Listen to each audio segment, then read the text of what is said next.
Queria convidar meu amigo Weber. Weber é de Goiânia, pastor da Igreja Batista Central de Goiânia. É um amigo dos últimos tempos, mais recente, né? Eu tenho muita alegria de tê-lo conhecido há alguns anos, poucos anos, e temos caminhado mais perto. A gente agradece a Deus ele ter atendido o convite para estar conosco hoje, com a sua esposa Sara, e vamos ouvir a palavra que Deus tem para nós essa noite. Amém? Fique à vontade. Boa noite, graça e paz. Um dia vai dar certo, viu? Na Batista Central, quando eu falo boa noite, uma meia dúzia responde. Aí eu falo, errei a palavra, né? Vamos tentar outra. Aí eu tento, graça e paz. Mais uma meia dúzia, a paz do Senhor. Mais uns 12, eu falo, meu Deus, qual é a chave? Qual é a palavra? Mais uma boa noite, é uma noite na paz do Senhor, com certeza. Uma alegria, é um privilégio poder participar de um momento tão festivo e ouvi-los. Foi para mim um grande presente e motivo de louvar a Deus. Ouvir-te tocando essa bateria, sem precisar de vidro, de espuma, de porta, foi libertador, viu? Já mandei foto para o pessoal de Goiânia, o pessoal da música, falei, olha, presta atenção na bateria e na baterista. Presta atenção, porque isso aqui foi um momento transformador. Se vocês quiserem descer, tá? Se os senhores quiserem descer, uma boa parte militar, né? Fique à vontade. Mas é uma alegria poder compartilhar desse momento. E o pastor Zé Carlos me deu uma incumbência dura, pastor. Complexa para mim, viu? Ele falou assim, olha, a proposta não é lembrar dos 61 anos, mas é olhar para frente, é olhar para o futuro. É estabelecer aí uma conjectura ou pensar na igreja daqui 10 anos. E lançar os olhos para o futuro é sempre desafiador. Porque o passado a gente já sabe como é que foi. O presente se nos vai apresentando a cada momento. Mas pensar o futuro é realmente instigante e desafiador. E eu quero convidar você exatamente para olhar para o futuro nessa noite. Quero começar lendo um texto que está no profeta Jeremias, capítulo 29. Quero também parabenizar essa igreja, louvar a Deus pela vida de vocês. Quando recebi, no ano passado, o pastor Zé Carlos, lá na Igreja Batista Central de Goiânia, esteve conosco um fim de semana, e conversando em casa, aliás, foi marcante porque a gente acha que está abafando, né? Mandei para ele uma mensagem, falei, pastor, o hotel já está reservado, preparamos um bom hotel para o senhor. Ele falou assim, mas por que vocês vão me colocar no hotel? Eu falei, como assim, pastor? Eu prefiro ficar numa casa, com a oportunidade de uma boa conversa. Eu sou um cara de hábito simples. Eu falei, fiquei até com vergonha. Falei, meu Deus, pastor, então fica aqui em casa. Fica em casa, não é? Fica lá em casa com a gente. E depois, conversando com ele à mesa, lá em casa, ele me falou da participação missionária dessa igreja, numa região que eu e minha esposa, nossa família conhece muito bem, porque nós estivemos ali como missionários, no norte de Minas. Em 2009, nós passamos por Carinhanha, que existe, viu? Né? Às vezes você fala Carinhanha, o pessoal, o quê? Caranha? Não, Carinhanha. E nós ficamos durante 2 anos em Montalvânia, Minas Gerais. Divisa ali. Então, nós servimos naquele lugar, naquela região, vimos as carências ou a carência daquele povo, aprendemos a amar aquele povo, tivemos esse privilégio de poder conviver, servindo ao Senhor, servindo o povo, na região de Montalvânia, Pitarana, Poções, Juvenília. Estivemos ali para a glória do Senhor, e uma parte do nosso coração está ali ainda, porque temos contato com os irmãos daquele lugar. E quando eu fiquei sabendo que essa igreja mantém a obra ali, fiquei muito feliz. Fiquei muito feliz com isso. Jeremias capítulo 29, profeta Jeremias, vou ler 2 textos. Nesse primeiro momento quero ler Jeremias capítulo 29, que é um texto conhecido de uma carta enviada.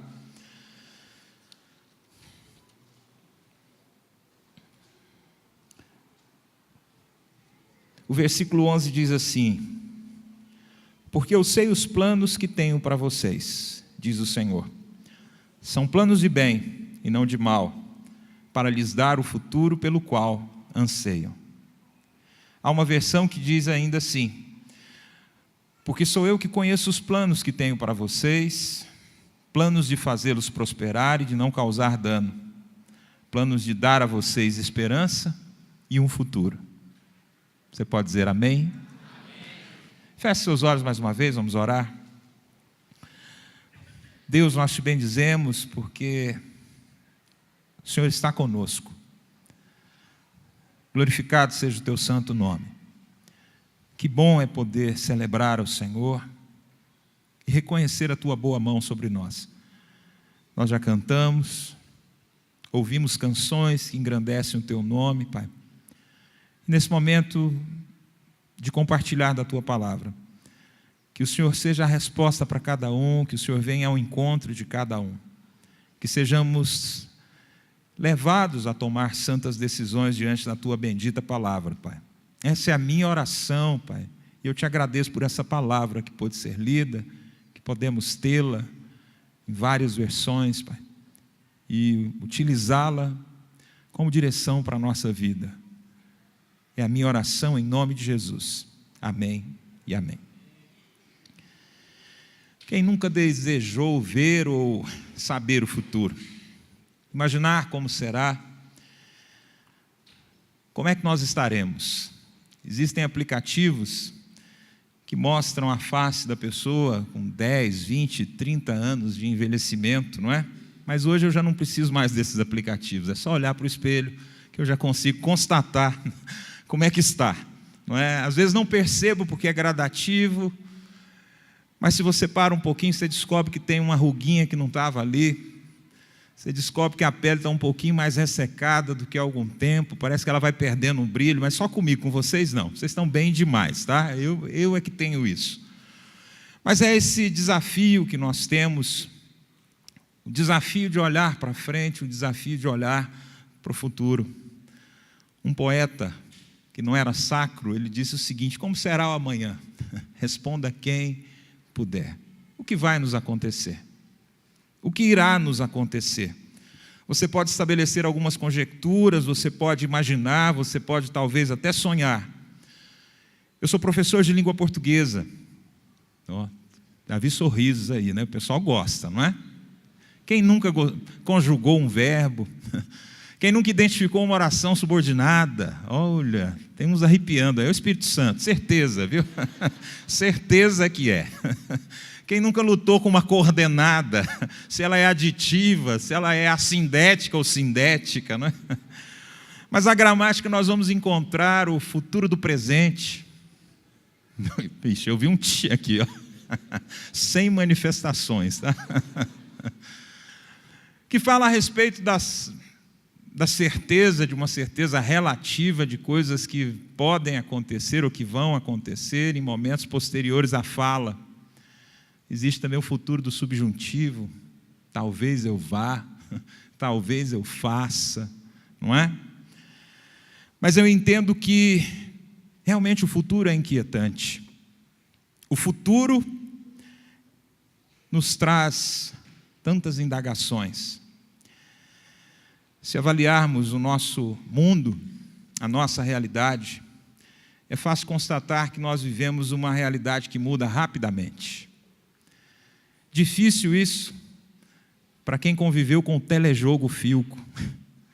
Difícil isso para quem foi ter televisor em casa, já em 78. É difícil entender essas coisas, porque durante boa parte da infância, as informações chegavam à nossa casa por rádio. Mas existe hoje uma geração que entende tudo muito mais rápido. Uma geração que é bombardeada por tantas informações, mas nós também somos bombardeados por essa velocidade com que as coisas acontecem. Um camarada chamado Zygmunt Bauman chegou a escrever alguns livros, e um deles é chamado Amor Líquido, que hoje a gente pode até falar não mais de amor líquido, mas poderíamos pensar até num amor quase que gasoso, dada a agilidade ou velocidade com que as coisas ocorrem. As nossas relações, marcadas tantas vezes pela superficialidade, com a mesma agilidade que acessamos uma informação através do WhatsApp, que recebemos uma informação, somos também capazes de bloquear alguém e de não mais ter contato. E aí é um desabafo meu que nessa semana saí do Facebook. Graças a Deus. Rompi, perdi a paciência. Falei, não quero mais saber. Não quero mais ouvir, não quero mais ler a respeito de algumas coisas. Mas essa é a nossa realidade. Um povo que está aprendendo a caminhar na superficialidade, nas relações que são trocadas ou encerradas com tanta facilidade. Lembrei-me de uma aluna da 3ª série do ensino médio, que um dia, ao término de uma aula, veio sorridente ao meu encontro e falou: professor, eu estou amando. Eu falei, puxa, que bom. Desde quando? Desde ontem. E a irmã chegou rapidinho e falou assim: professor, não liga não, porque amanhã ela já esqueceu. Eu falei, que amor é esse? Que dura 2 dias. Amores líquidos, de uma geração acostumada a isso já. Mas o que isso tem a ver com o olhar para frente? Tem tudo a ver. Porque eu quero contar a história nesta noite, eu quero contar a história de um jovem. Conquanto esteja no Antigo Testamento, nós poderemos enquadrá-lo aqui como um jovem pós-moderno. E a história desse jovem está no livro do Gênesis, no capítulo 25. E eu quero apresentar para você, e quero pensar sobre a vida desse jovem e extrair da vida dele alguns princípios que precisam ser preservados em alguém que olha para frente. No capítulo 25, a partir do versículo 19, nós vamos encontrar o seguinte no livro do Gênesis.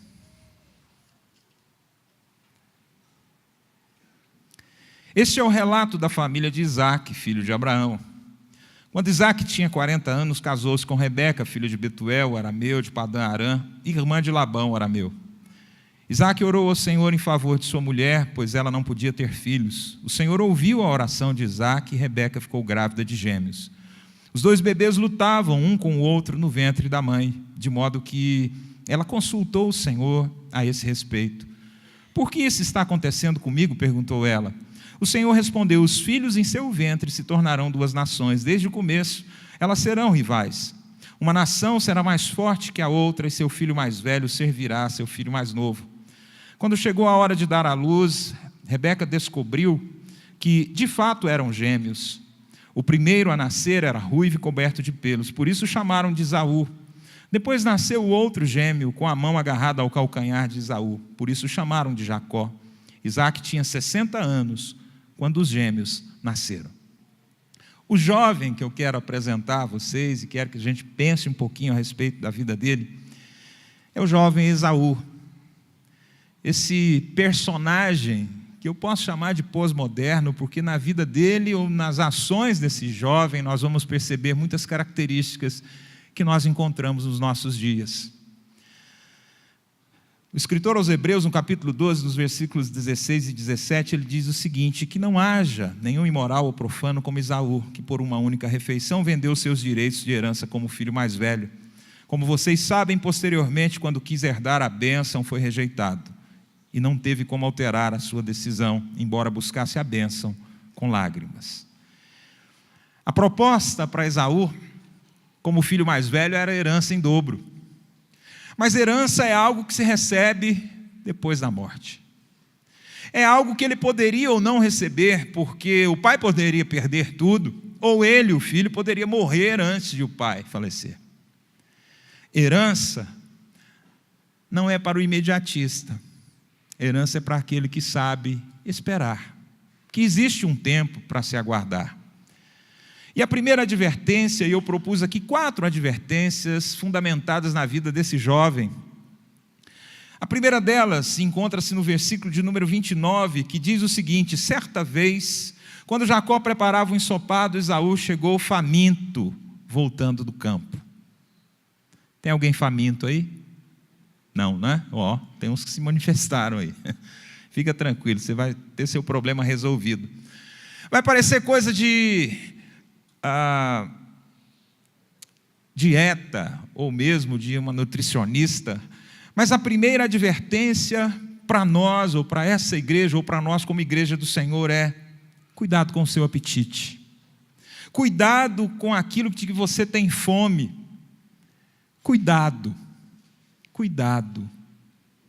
Cuidado, porque muitas vezes os nossos desejos nos levam a buscar aquilo que é momentâneo, aquilo que é fugaz.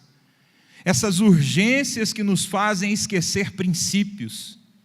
Muitas vezes nós somos movidos por esses desejos que são momentâneos e que passam com muita facilidade.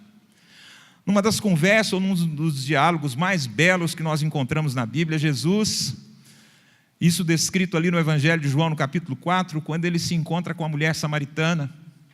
Num determinado momento, os seus discípulos regressam e falam assim: mestre, come alguma coisa.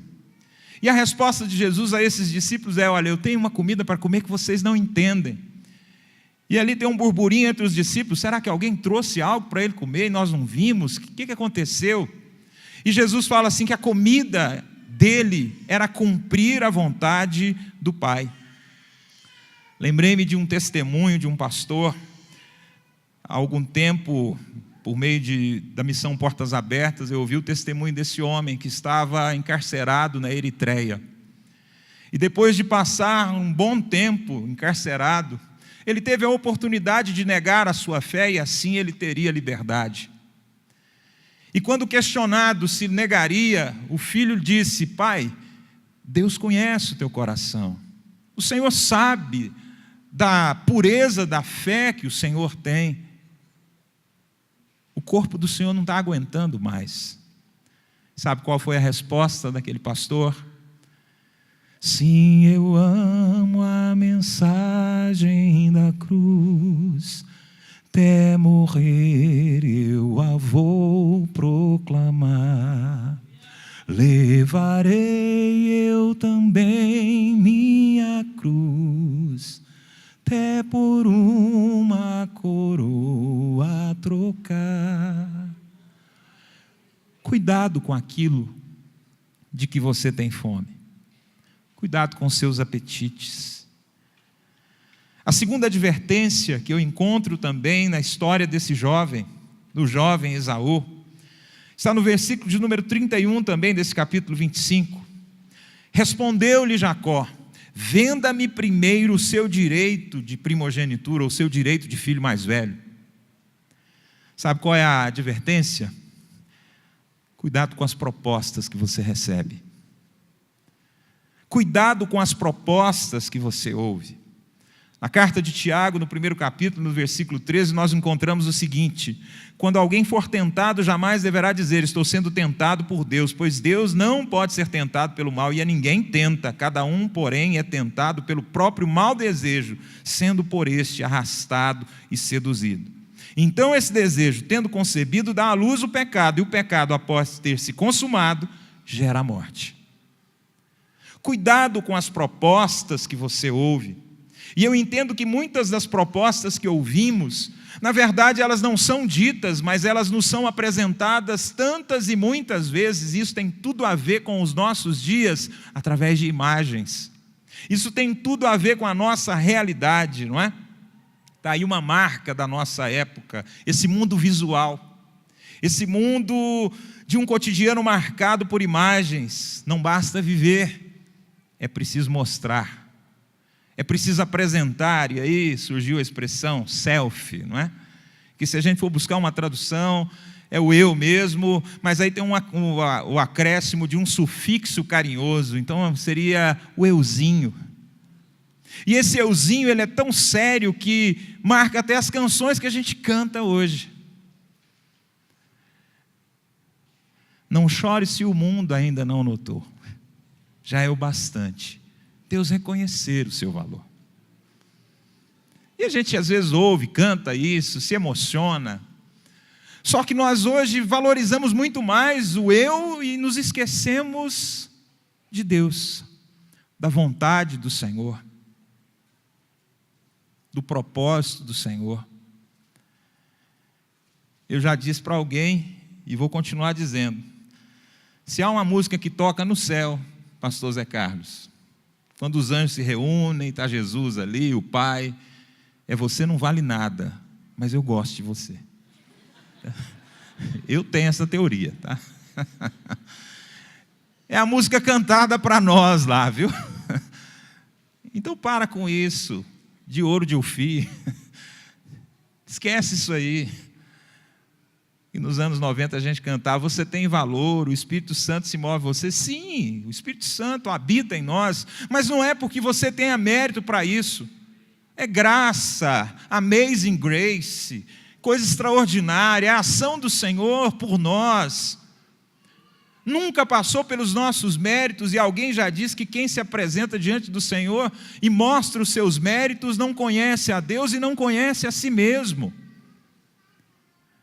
Por isso, cuidado com as propostas que você ouve, com as propostas que você vê, as chamadas propostas indecentes.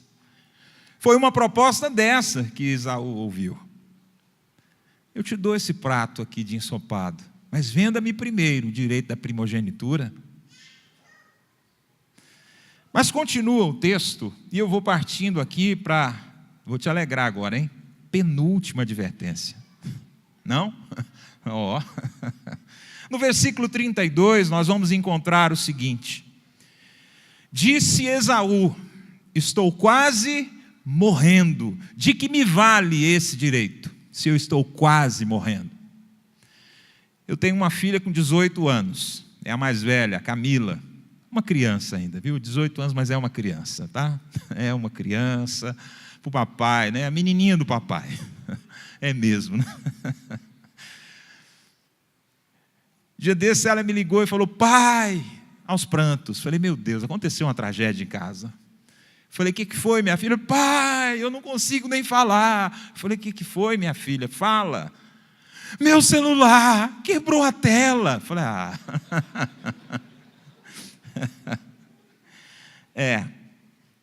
quem tem um filho adolescente entende o estou quase morrendo.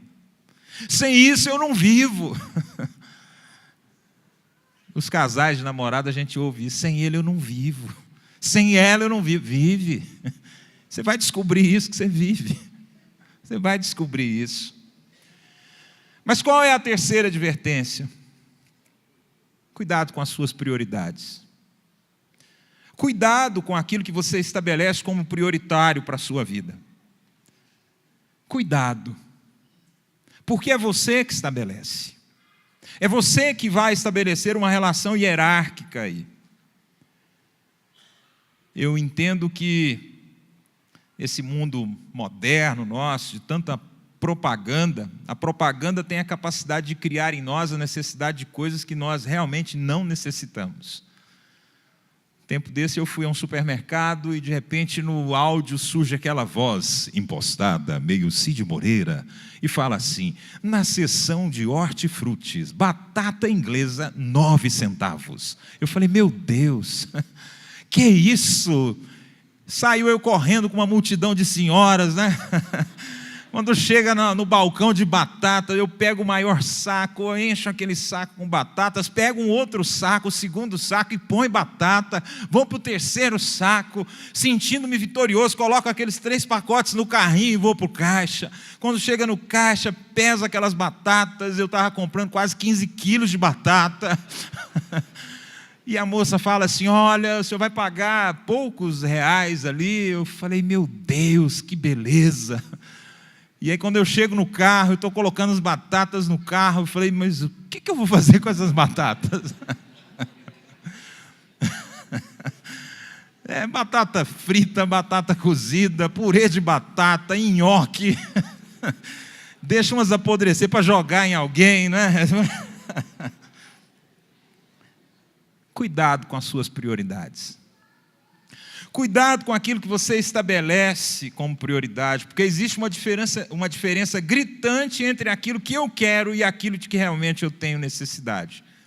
Jesus, falando aos seus discípulos, ele diz o seguinte: nem só de pão viverá o homem, mas de toda a palavra que procede da boca de Deus. Esaú se via como um faminto, quase morrendo.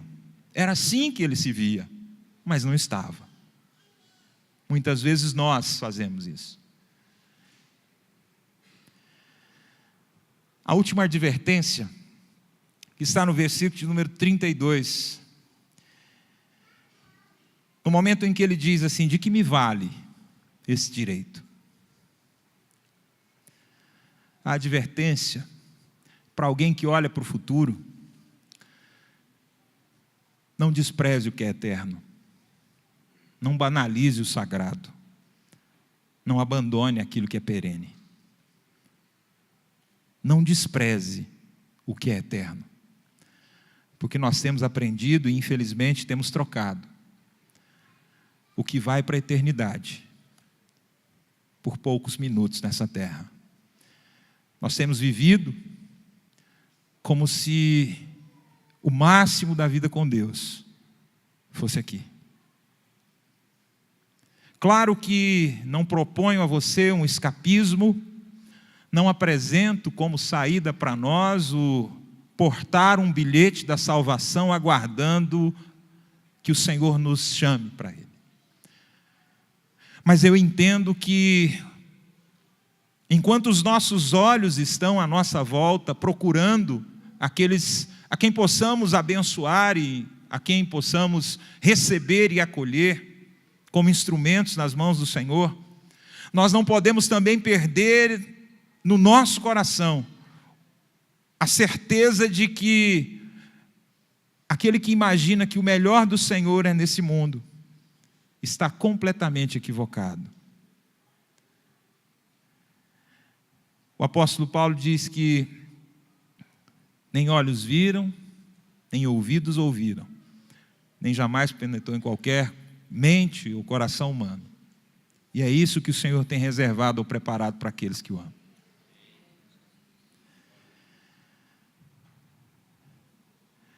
Esaú viu o imediato. Esaú viu o presente. Esaú abandonou um chamado, um propósito, uma herança. No livro do Apocalipse nós vamos encontrar no capítulo 2, na carta à igreja de Éfeso, e nesta carta Deus elogia essa referida igreja e lhe faz uma reprimenda. Tenho, porém, contra ti o fato de você ter abandonado o teu primeiro amor. E abandonar é trocar por algo mais importante, abandonar é julgar alguma coisa mais importante, é dar menor valor, é menosprezar, é desvalorizar, é banalizar. E foi exatamente isso que Esaú fez. O apóstolo Paulo também diz: se esperamos em Cristo só nessa vida, somos os mais miseráveis de todos os homens. Se a proposta é olhar para frente, se a proposta é olhar para o futuro, eu entendo que os questionamentos sempre surgirão. Como será o amanhã? Como estará a nossa juventude? Como estaremos nós? Uma coisa é certa: enquanto nós escrevemos a nossa história, Deus também está escrevendo. Na minha infância eu aprendi uma canção, o senhor que falou aí de ter um pé na igreja pentecostal, não é? Na harpa cristã, eu me lembrei de uma que eu aprendi na presbiteriana, na igreja presbiteriana do Brasil, que dizia assim: meu bom pastor é Cristo, com ele eu andarei, conduz-me às calmas águas, com ele eu andarei. E eu vejo nessa canção, depois de muito tempo, uma grande revelação. E a revelação é que o meu bom pastor realmente é Cristo. Mas muitas vezes eu não andei com Ele, mas Ele andou comigo. E Ele me conduziu, como Ele tem conduzido você, como Ele tem conduzido essa igreja que é dele. Nos momentos mais adversos, a mão do Senhor esteve sobre nós. Nos momentos mais difíceis, a mão do Senhor continuou sobre essa igreja que é dele, mantendo-a de pé. Muitas vezes nos vem a inquietação, as angústias em relação a uma geração futura. Se há uma crise que nós enfrentamos, é a crise da esperança. Parei num posto, vindo para cá, de Goiânia para cá, o frentista falou com a gente no carro, depois de abastecer o veículo: vocês viram o que fizeram com o homem? Aí eu olhei para a Sara e falei: que homem é esse? Ah, sim, o Marte. Tá bom, deixa para lá, não vamos falar disso não. Mas eu fico pensando que as angústias que temos ou questionamentos que fazemos em relação a uma geração, a essa nova geração, de certa forma elas não foram diferentes das angústias que os nossos pais, que os meus pais tiveram em relação à minha geração. E o Senhor esteve nos conduzindo, como está nos conduzindo. E Ele sempre o fez de maneira eficaz, transformando o mal em bem e nos preservando apesar de nós mesmos. Por isso, olhar para o futuro, meus irmãos, minhas irmãs, apesar de todas as incertezas, de todas as mudanças pelas quais nós temos passado, pela fluidez das relações nesse tempo de amor líquido, ainda me traz muita esperança. Porque o Deus que nos trouxe até aqui, certamente Ele vai nos conduzir até o encontro derradeiro e permanente com Ele. Essa é a nossa esperança. Aprendi na adolescência uma canção que dizia: lá está o meu tesouro, lá onde não há choro, onde todos cantaremos juntos hinos de louvor ao Senhor. Esse é o nosso caminho. As expectativas que temos para o futuro estão naquele que nunca nos desamparou e sempre nos conduziu e nos conduz. É aquele que nos acolhe, é aquele que nos fortalece, é aquele que anda conosco, mesmo quando nós não andamos com Ele. Na vida de Esaú, algo que sempre me inquietou, me incomodava. Eu falei: ele foi enganado, mas ele menosprezou o sagrado do Senhor.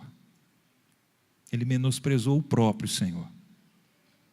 E se a gente pensa numa geração, numa igreja que continue cumprindo a vontade desse Senhor, é uma igreja que o prioriza, é uma igreja que caminha segundo a vontade dEle.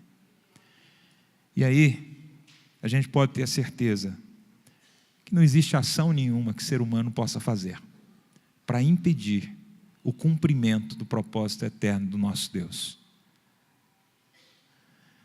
Essa igreja continua. As novas gerações virão, estão aí e serão conduzidas por esse bom pastor que anda conosco, mesmo quando nós não andamos com Ele. Quero convidar você a ficar de pé para orarmos.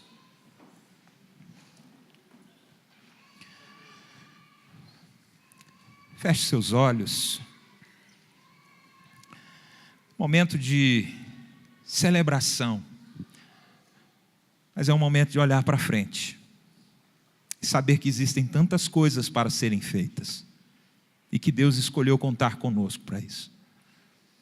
Que Deus conta com você. E isso não fala ou não atesta mérito nosso, mas fala do poder daquele que faz o que quer, como quer e quando quer. Mas existe uma resposta que o Senhor espera de nós. Eis-me aqui. Com as nossas fragilidades, eis-me aqui. Com as nossas mazelas, eis-me aqui. Eis-me aqui para ser conduzido para o propósito que Ele tem. Senhor, obrigado, Deus. Obrigado porque existe uma história. Muito mais do que lembrar de uma história, é lembrar da Tua presença constante. Lembrar que a mão do Senhor sempre esteve e está estendida sobre nós, sobre esta casa. Cada um, Pai, que está aqui ou que já esteve aqui. Meu Deus, em nome de Jesus, que cada vez mais, Pai, nós cumpramos a Tua vontade.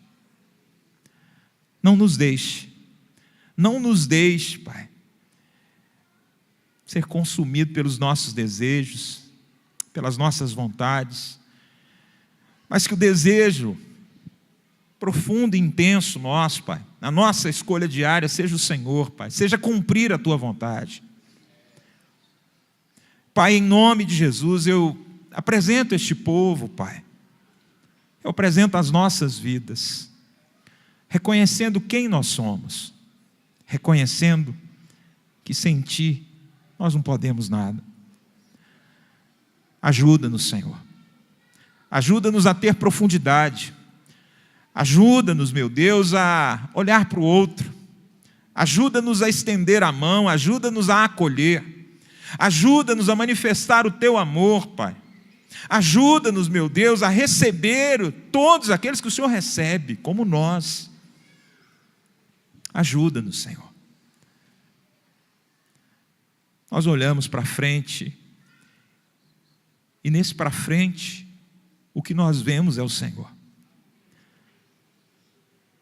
Esse Deus que transforma o mal em bem, que transforma a maldição em bênção. É o Deus que muda, é o Deus que transforma intenções. Esse é o Senhor. Por isso eu oro, meu Pai, e eu peço Teu auxílio. Guia-nos, Pai. Não nos deixe desprezar o sagrado. Não nos deixe desprezar o Senhor. Oh, meu Deus, tem misericórdia desse povo que se chama pelo nome do Senhor aqui. Acrescenta, transforma, derrama do Teu poder sobre cada um, Pai. Que essa igreja continue cumprindo o propósito para o qual ela foi estabelecida. Que não é um propósito do pastor Zé Carlos, tampouco de outro pastor aqui ou de qualquer outro irmão, mas esse propósito é Teu, Pai. Que não nos esqueçamos que existe um futuro maravilhoso para nós. E o nosso futuro não é um lugar, não são ações, mas o nosso futuro é o Senhor. É o Senhor. A minha oração é essa, Pai. Em nome de Jesus. Amém e amém. Você canta comigo só o finalzinho? Lá está o meu tesouro, lá onde não há choro, onde todos cantaremos juntos hinos de louvor. Diga mais uma vez, lá está. Lá está o meu tesouro, lá onde não há choro, onde todos cantaremos juntos hinos de louvor. Diga aleluia. aleluia, aleluia,